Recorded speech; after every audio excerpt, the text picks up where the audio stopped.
Yo, what is up guys, this is Enix here and welcome to another game review. This time I'm reviewing Nier Automata, an action role-playing game developed by PlatinumGames, published by Square Enix, and possibly one of the best games I've played in a good long while. The game is set almost 10,000 years in the future, and a ruined, desolate Earth is now ruled by machines while the last bastion of humanity is safely on the moon. You play as a Yoro android named 2B, who along with a task force head to Earth to see if they can gather information on the machines to see how they have evolved over time and to find out if they have any weaknesses too, and also manage to gain a foothold on Earth. And in the true Mass Effect 2 style, you pretty much end the first mission, well, dying. Pretty much like Commander Shepard, except because since you're an android, you're able to back up your memories and knowledge into another body, and pretty much you continue from the game there. Now, one of the main things I really loved about Nier Automata's story is the fact that it's split into many different kinds of endings, and it's not one full, linear story where you go from point A to B. It goes from point A to B to C to D and then E. There is 5 points of where the story goes, and that's probably one of the best things this game does, is that when you think the game ends, the story continues on, and there is a lot of things the story offers for you.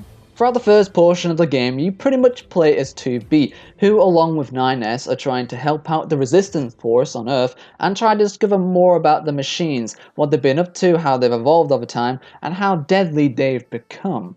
And the more you progress through the story, it keeps throwing more twists and turns as you delve deeper into the mystery of the machines themselves, as you get to know them and find out that not all of them are actually mean and will just try and kill you from the get-go. Some are actually peaceful and want to live out their lives without fighting. And this adds an interesting characteristic development for 2B and 9S, as all their lives they've been fighting against the machines and have never really found a colony of them that are actually friendly and don't want to fight. This adds a bit of conflict within them. And this also rebuilds 2B's and 9S's opinions and viewpoints of the machines themselves, from being just all-out killing machines to there might actually be a peaceful way out of this whole mess. However, if you think this whole game is all fun and rainbows and sunshines, you're very mistakenly wrong. Despite the nice chemistry between 2B and 9S, as I'll get to in a minute, this game is very dark and incredibly sad in many moments, and I'm not kidding. There is a good amount of these. The first ending to the story is pretty much very reminiscent of this, as you pretty much, once you've fought against the final bosses, Adam and Eve, well, once they've been taken care of, 9S pretty much gets hacked and ends up being corrupted by the machine's system, or the network that they're under control by. And pretty much 2B has to kill him, and it's probably one of the most gut-wrenching scenes I've ever seen, because you pretty much have these two together throughout pretty much most of the story, and the fact that 2B has to kill one of her closest friends again and again, since apparently this isn't the first time, but she's so sick of doing it, it just really bites at you, and it's just it just hurts in all the right places, and it really sucks, and the music especially helps with that scene too. And it's a very sad scene to see. And even after all this, once you reach the first ending, and all these plot twists and whole bunch of mysteries and stuff that have been thrown at you, like the fact that there are peaceful machines out there, the fact that the aliens who came to Earth to destroy humanity have been destroyed by the very machines themselves. That was a very interesting plot twist and did catch me by surprise. The whole changing of character between 2B and 9S, the viewpoint they had on the machines from the start of the game to this point has pretty much radically changed, and the whole just the sad ending between 2B and 9S in the final confrontation. You think that's it? No, there's a hell of a lot more to go. Pretty much you restart the game, but this time you're playing the game as 9S. Luckily, all your progress and stuff is still there. You still are at the same level you were when you finished the first ending. But now you replayed the whole game from 9S's perspective, and it's a little bit more interesting when you look at it from his eyes. 9S is the more emotional of the two. 2B is the very soldier-like character who follows her orders to the fullest, but does have a bit of a sentimental side when you get to know her a bit more. But 9S is the more cocky and emotional guy and just likes to have a bit of fun from here and there.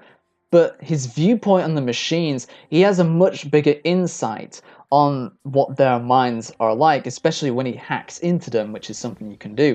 And it reveals much more about the way the machines feel and the fact that they have evolved to like feel emotions and have created personalities for themselves. And this creates such a big thing for the machines themselves. You start to feel more for the machines than you hate them by this point. You start to feel a much more sadder realization that these machines aren't just designed for killing, they have evolved into something else entirely. You also have a few more cutscenes about like the way some of the machines have developed, like the Forest Kingdom robots, like how they've built up over time.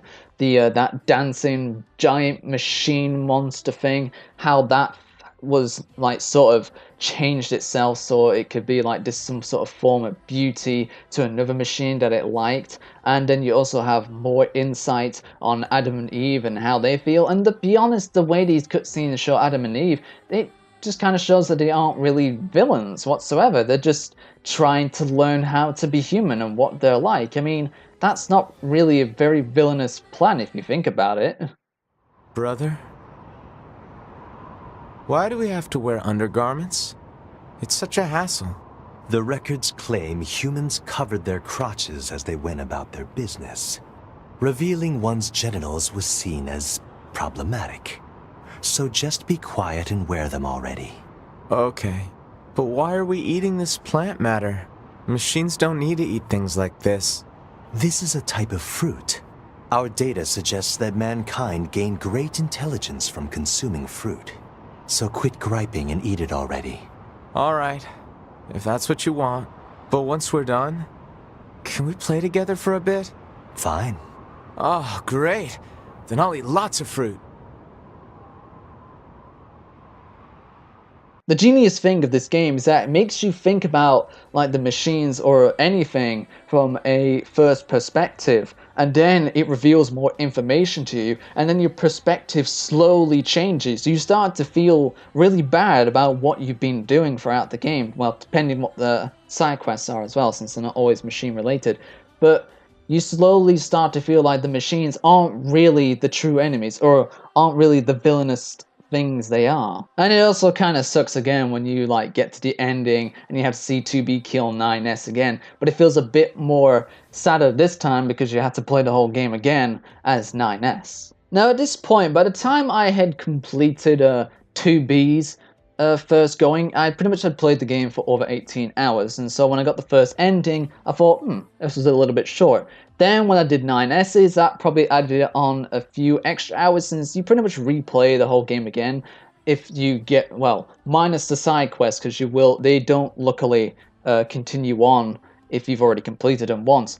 But then you realize you've only reached the halfway point of the whole game when you've completed ending A and B. Surprisingly enough, there is a whole second half of the story that I wasn't really prepared for, and then which pretty much says which is for ending C and D now, and E. And yeah, things get very emotional and hectic so fast. The second half of the story basically kicks off with the Yorod androids beginning an offensive to like mount a massive attack on the machines for some reason. I guess something happened I didn't realize. And then all of a sudden, all the friggin' androids start getting infected by a virus that then infects the whole bunker, which is where the androids all come from. And yeah, the only survivors are 2B and 9S, the only Yora androids who are left at this point. And not only that, 2B herself is also infected by the virus and ends up being killed by A2, another android you sort of meet at some point in the first half, who pretty much just kills 2B to make sure she doesn't suffer anymore, but also stores her memories, luckily. 2B! 2B! 2B! Are you?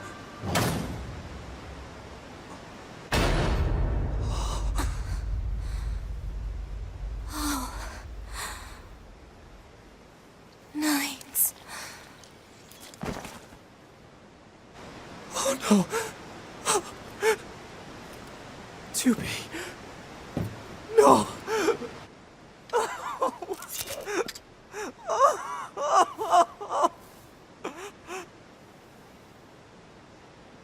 But that's such a absolutely heartbreaking scene. The main character you're playing as in 2B is an interesting character, and she ends up dying at this point in the game. Now, apparently, this isn't the Nier Automata is part of a long-running series, and apparently this isn't the first time this has happened, but this is the first time for me, and it sucked ass, especially when you see 9S seeing her die right in front of his eyes. It's like, this time it's his turn, and that just sucked ass. So pretty much once 2B is dead, A2 becomes the new main character. Well, I wouldn't say main character. She pretty much replaces 2B in some way as like just another character who's there. She pretty much becomes part of the main cast at this point. And A2 is, well, a surprising enough character that I even liked her with what remained left of the game. The game does try to be a little bit more comical at this point, just so you can forget about 2B's death. But that still doesn't help with what's still to come, as it just gets darker and sadder. You swap between A2 and 9S as you play through the second half of the game, trying to basically take your revenge on the machine. Well, 9S is the one who tries to take his revenge on the machines because he saw 2B die, while A2 is basically just she just tries to make sure Pascal, who is actually in charge of the peaceful machines, she just basically tries to make sure they're safe. Not only that, for some reason a giant-ass tower just forms out of nowhere, and I'm like, yep, that's where the final boss is, and I knew we would have to go there at some point. So 9S is going around looking for these free research utility things. I couldn't remember exactly the name, but he pretty much goes to them to get like free keys so we can get into the tower, which A2 eventually notices at some point after she's been helping out Pascal, who ends up losing her entire goddamn village.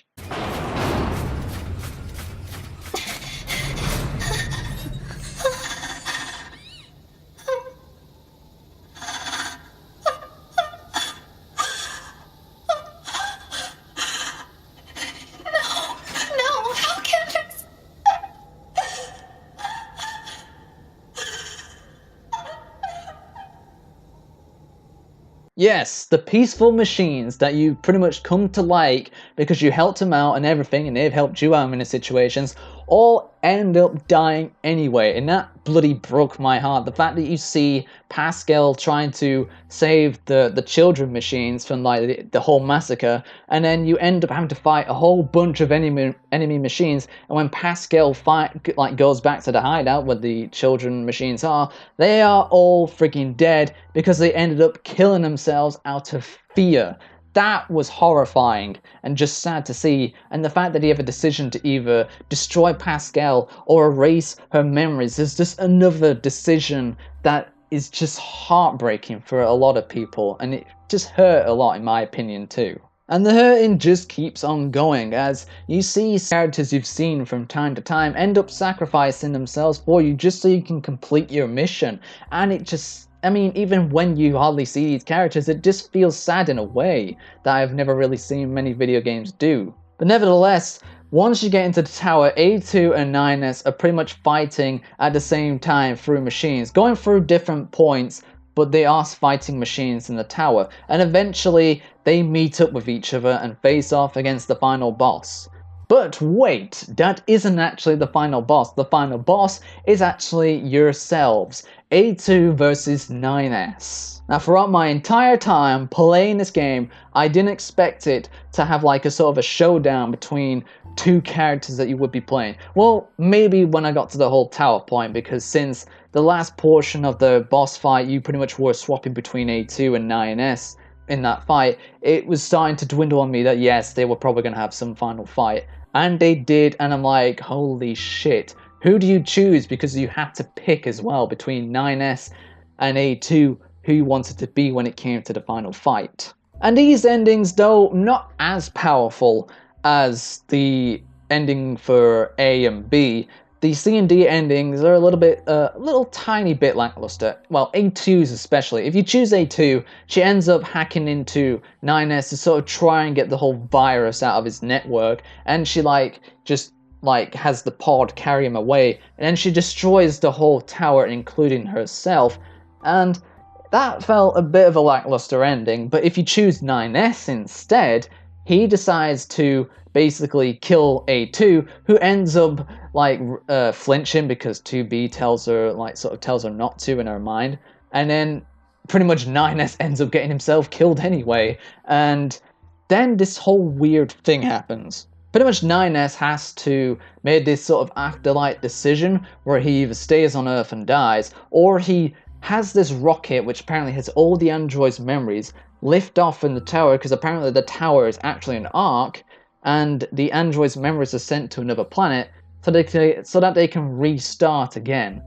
I mean, at least that's a bit of a better ending than what A2's offers, but the fact that 9S also finds out that humanity is actually extinct and that the androids were just created to just be destroyed, it's very confusing, and there's a lot of stuff thrown at you in the story, but it never made me hate it. It just made me think, holy shit, really?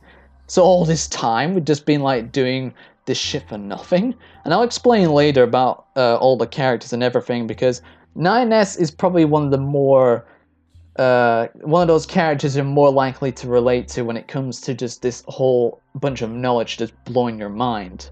But at least there is one more ending, which is the E ending, which is where once you've which is either you play as A2 or 9S, you fight each other. When you play for the credits, the pods start talking to you and ask you to play this mini game, and you pretty much fight as like a little hacker drone thing that you usually be as 9S, and just fight through the credits. It gets to a point where you can't actually go any further because the credits get so difficult to destroy that if you go for this offer, apparently everyone who's played the game like comes in and helps you out to destroy the credits. And surprisingly enough, the ending E is actually the good ending, because somehow 9S, 2B, and even A2 have been recreated or resurrected. And it does feel, I will admit, I was very happily surprised. I'm just trying to think, what are they going to do next? So after all that, after all the stories offered you, all the endings, all the character development, all the side quests, everything you have done, the weapons, everything, the game, once you finish that whole credit bit where you destroy everything, the game actually asks you to sacrifice your saved data so it can actually be used to help out someone else who has to go through that difficult situation in the credits.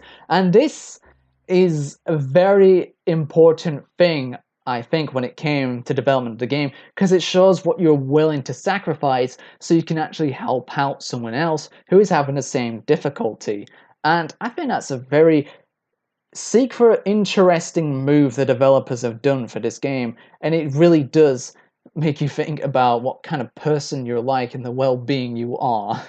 It's kind of funny in some cases.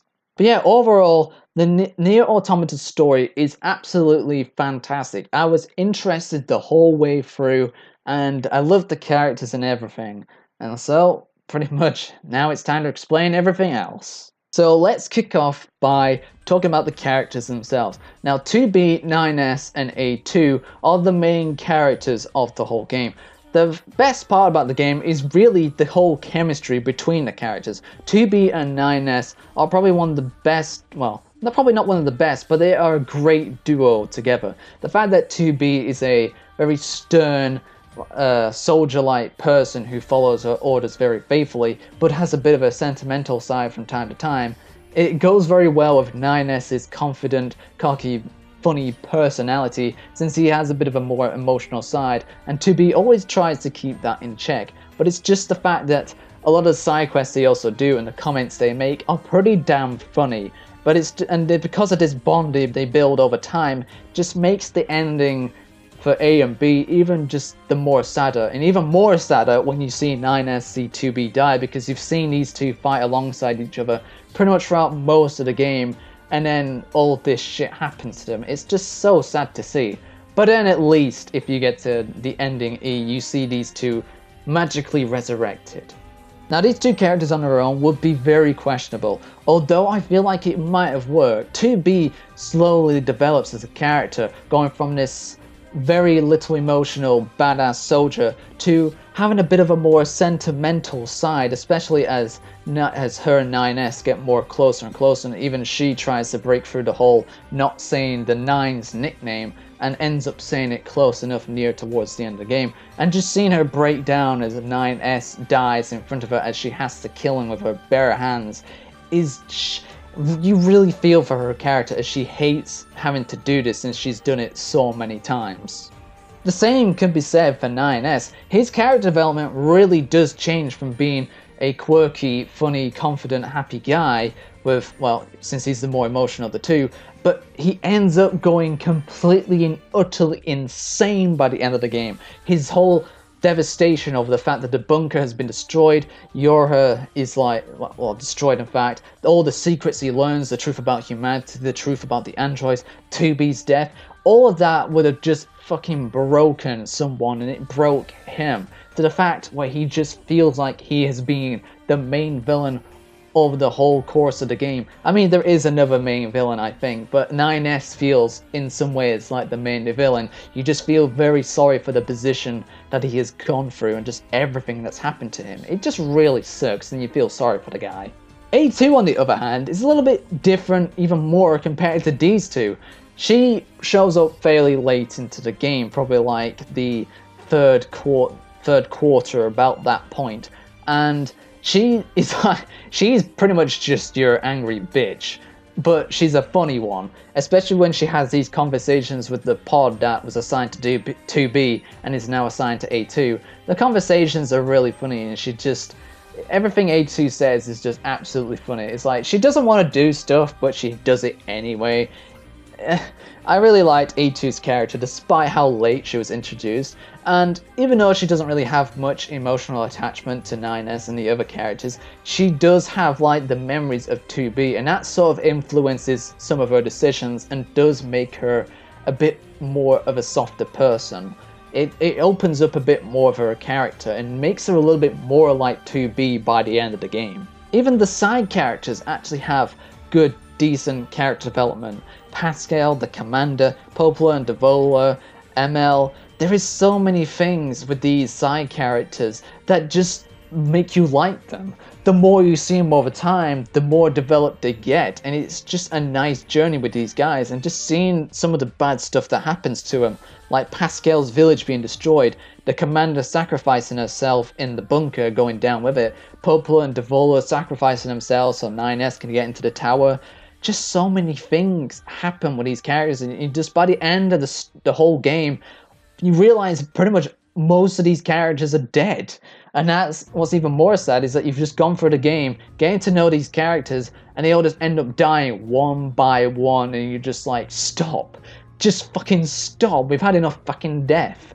That's why when it came to the decision of either killing Pascal or like getting rid of her memories, I went with getting rid of the memories because I just don't want anyone else to be killed at this point. And it really sucks to see these characters just dying in just epic ways or sad ways. It just makes this story and all the characters in general really greatly designed. That being said about the story itself, I think overall when I played the game, it was about 35 hours by the time I completed it, and that also includes most, if not all, of the side quests and everything else. I didn't have all the weapons and everything, but yeah, 35 hours is pretty much how long it took me to fully complete the game to get the endings A, B, C, D, and E.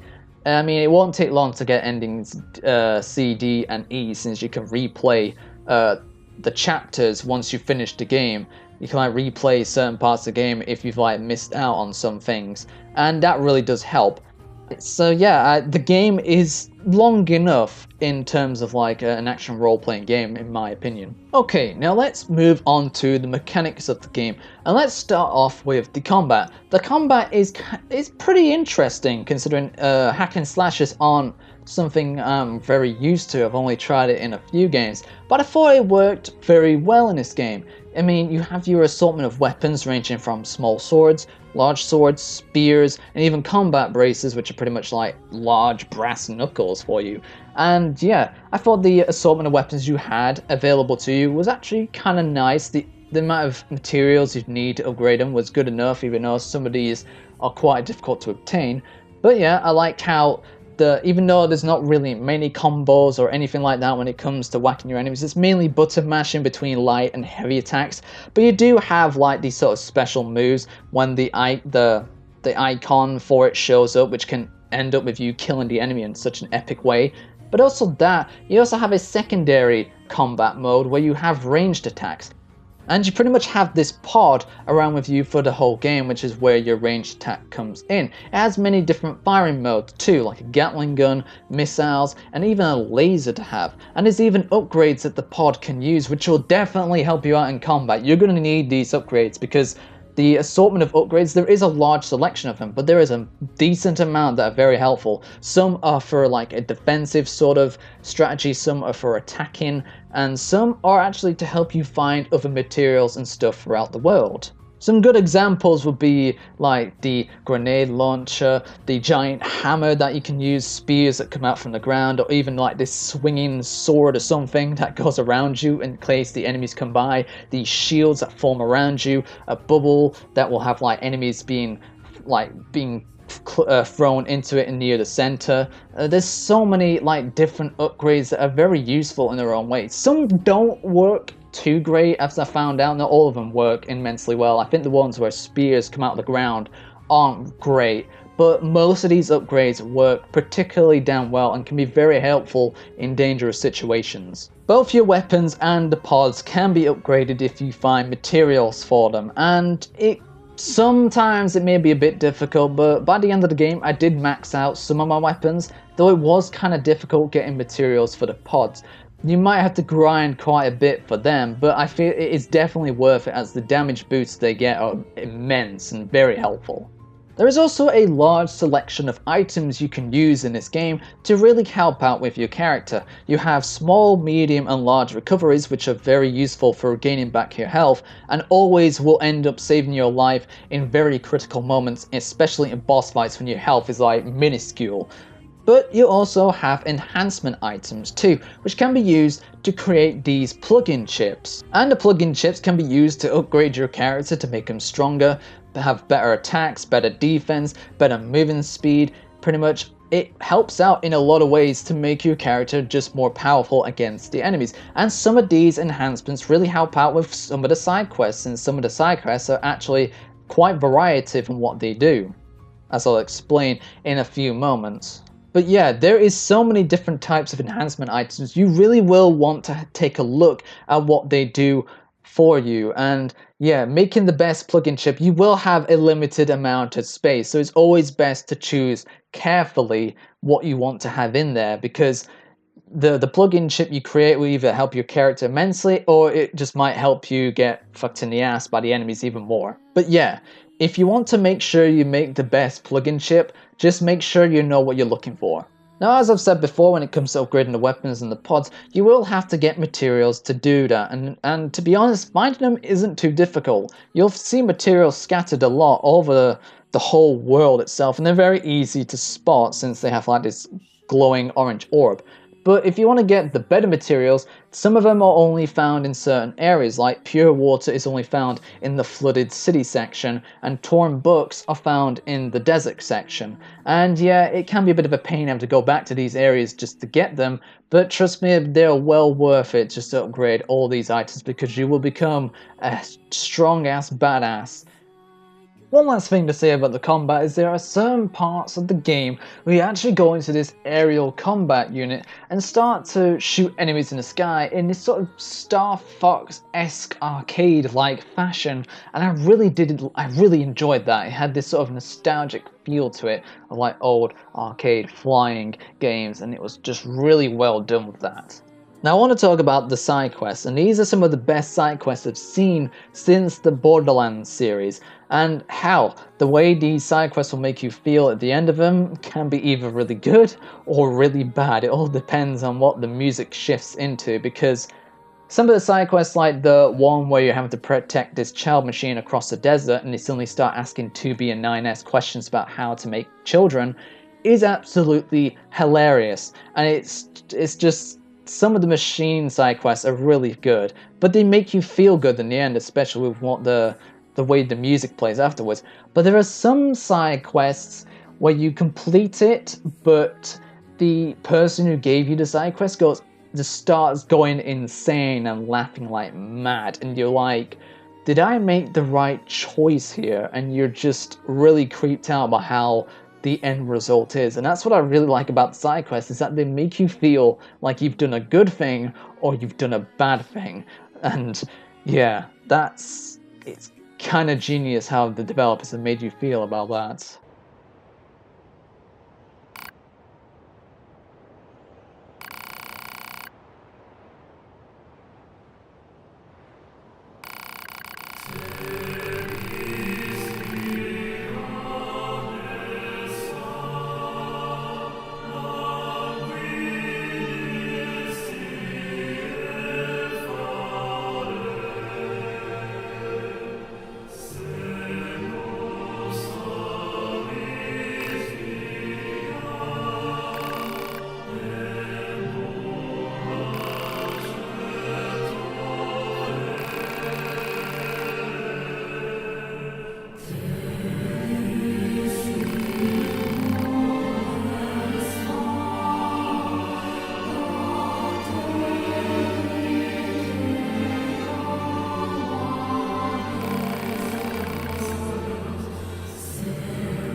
Okay, moving on to the enemies themselves, even though you're pretty much going up against the machines, the variety and diversity of the enemies themselves is huge. The main drone machines attire will change within each of the environments you go for. Like, when you go to the desert, they start wearing like ruined clothing and everything. If you go to the forest kingdom, you suddenly see machines being like medieval knights. I really liked how they tried to make the machines different to where everywhere you go, and the more you level up, the more dangerous they get. They start to evolve and change and have more additional gear added to them, like some start gaining shields to make it more difficult to kill them with your ranged attack, or they suddenly start changing colours and all that sort of stuff.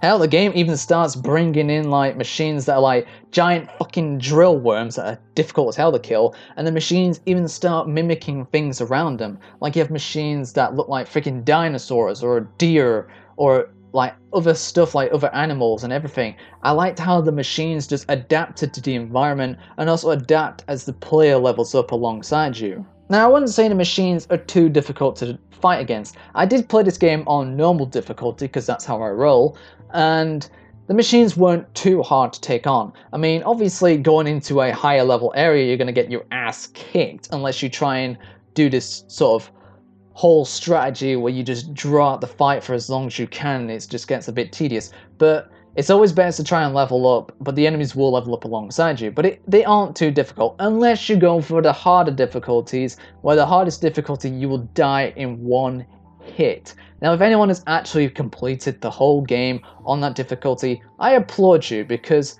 that's like Dark Soul level shit right there. Although something you're definitely going to see quite a lot is bosses, and there are plenty of them.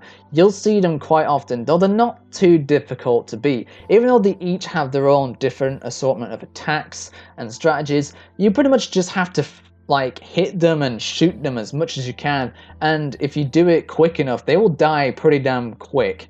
But sometimes the bosses did get me a few odd times, but all you have to do is really just avoid their attacks and then they're done for. Because there are some enemies that look giant as hell and you think, how the hell am I going to beat this? When all you really need to do is just really whack it a good amount of times and then it's done for. But overall, I think the enemies were done in a good enough way where they kept me entertained to fight them. But once you realize more about the whole story elements, you start to kind of feel bad about killing them. Okay, so now looking at the world of Nier Automata itself alongside with the graphics, the game's world feels a bit empty and a bit kind of dull. I think this is really one of my few negatives about the game. is that the whole world and level itself, it's sort of stuff we've seen done and dusted before. A forest area, desert, abandoned buildings, a big giant abandoned factory, a flooded city. We've seen all this stuff plenty of times, but I don't know why, it just felt like it worked in this game. But, well, one thing for sure that definitely annoyed me, especially when it came to traversing the level, was the amount of goddamn invisible walls. There is a hell of a lot of them, and trust me, they're placed in such annoying areas where it's like you could be trying to get to an objective in a quicker area, or a quicker way, but then you have like this invisible wall blocking your path, and you're like, god damn it, you have to go around. And this can be annoying as hell when you don't have the transporters that are scattered around the whole world where you can go from place to place. You don't get that at the beginning of the game. You have to, that doesn't come in until a little bit later on. So yeah, traversing the whole world can get a little bit tedious until you get like the transports, but luckily they are animals scattered around the whole world that you can use as transportation to get from place to place a little bit quicker. Although speaking about the world itself, there were some bits that really did feel pretty damn nice. The theme park section was something I wasn't expecting to see in a game like this. It was something, it's something I haven't really seen a lot in open world games. The whole white tower itself, the whole white background and buildings and the copies and everything, it had a very eerily creepy atmosphere to it, and it just didn't feel right to be around in. Those bits I really did like about Nier Automata's world, and it's just everything in it. Even the desert and the forest parts of the game, even though they were sort of like what you've seen plenty of times, I still felt like it fitted within this game. That being said though, there is some parts that I heard in reviews that the graphics weren't too great, and I will admit, the whole world does look a bit empty and bland to look at. But the way the design of the characters, the enemies, and the weapons themselves, I felt like those were designed great, especially the outfits 9S and 2B were wearing. It's really weird, and it's not something I've seen too often, but it really fitted the whole style of the androids that they're wearing a sort of gothic attire. It looked pretty damn amazing. It must have taken a hell of a lot of time to like think up of like the final variation for this, and it fitted with the whole somber personality of 2B and like the whole androids in general. Now, one last thing I have to mention is the soundtrack. It's absolutely phenomenal. It's fantastic. It hits the notes in all the right places, whether it's an action sequence, an emotional sequence, or even a funny sequence. It just hits the notes in all the right places. Bits especially that I remember is when 2B is having to kill 9S with her bare hands. That, when the music was going off there, that was absolutely fantastic. The difference in the music when you do certain side quests, like when you've done a good thing, it has like this great, nice, happy theme going, but when you do something bad or feel like you've done something bad, it has this sort of eerily creepy feeling to it that just makes you, that just goes down your spine. And then just the music and the action sequences, the orchestra and the choir, absolutely fantastic. The soundtrack is just brilliant. It's probably one of the best soundtracks I've heard in video games like ever. It's probably like my second or best ever soundtracks in a video game of all time now. Who knows? I'm still thinking about it. But yes, the soundtrack is absolutely brilliant. But yeah, overall, Nier Automata is a brilliantly underrated game, and not a lot of people talked about this game from last year. It absolutely annoys me after playing this game now because it's brilliant. Great characters, an amazing story, brilliant soundtrack, a great world to explore, interesting enemies. The game has so many things for you, and I really love that. So overall, I'm going to give Nier Automata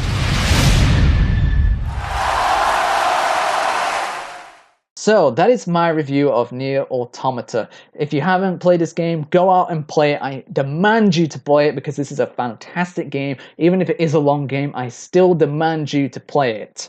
So, hope you guys have enjoyed this review. Leave a like down below, subscribe, comment on what you think of the game, and comment what other games you think I could do. Share this video on social media and everything, and I shall see you guys in the next random video.